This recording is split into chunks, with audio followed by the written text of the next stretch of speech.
Assalamualaikum warahmatullahi wabarakatuh. Perkenalkan, nama saya Ismail Putri, BP 1810541001 dari IE1 Universitas Andalas Kampus Payakumbuh. Baiklah, di video saya kali ini saya akan menjelaskan materi dari mata kuliah Ekonomi Islam yang saya ambil di sini, yaitu yang berjudul tentang prinsip sistem keuangan Islam. Baiklah, materi dari prinsip sistem keuangan Islam ini yaitu larangan tentang ide dasar dari prinsip keuangan Islam ini yaitu larangan penerimaan atau pembayaran bunga. Jadi di dalam Islam itu bisa dikatakan kalau bunga itu dilarang dan bunga itu tidak ada di dalam Islam.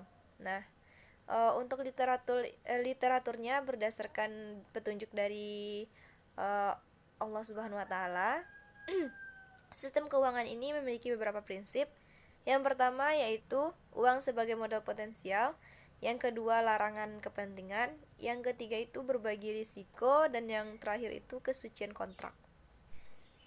Prinsip yang pertama yaitu uang sebagai modal potensial. Nah, maksudnya di sini uang sebagai modal potensial ini adalah uang dianggap atau memiliki kedudukan yang sama dengan barang sebagai objek transaksi untuk mendapatkan keuntungan atau laba. Jadi di sini uang ini adalah digunakan sebagai alat tukar yang digunakan seperti contohnya seperti di perdagangan. Jadi di perdagangan ini seorang penjual memiliki barang dan seorang pembeli memiliki uang.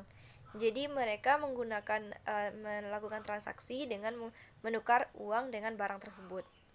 Nah, untuk prinsip kedua yaitu larangan kepentingan. Maksudnya di sini larangan kepentingan ini yaitu kepentingan kepentingan kita yang membuat kerugian bagi orang lain. Jadi bisa jadi kemungkinan besar itu kepentingan yang kita lakukan atau kegiatan yang kita lakukan itu dapat merugikan diri kita sendiri ataupun dapat merugikan orang lain. Selanjutnya yaitu pembagian risiko. Nah, di dalam sini atau di dalam Islam, pembagian risiko ini dilakukan di belakang yang besarnya tergantung dari perolehan yang kita dapat. Jadi di sini nih sistem keuangannya itu yaitu pembagian risiko.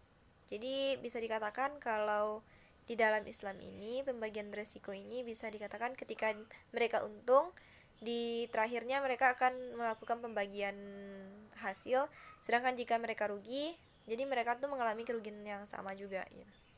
Nah, prinsip yang terakhir yaitu kesucian kontrak. Di sini kesucian kontrak ini di dalam Islam sebuah perjanjian itu dianggap sebagai nilai yang sangat tinggi dan semua yang ada di perjanjian itu harus dilakukan. Ini nih tujuannya juga untuk keuntungan, karena jika kegiatannya dilakukan atau kewajiban yang ada di kontrak itu dilakukan dengan baik, maka risiko yang dapat kita alami itu sedikit.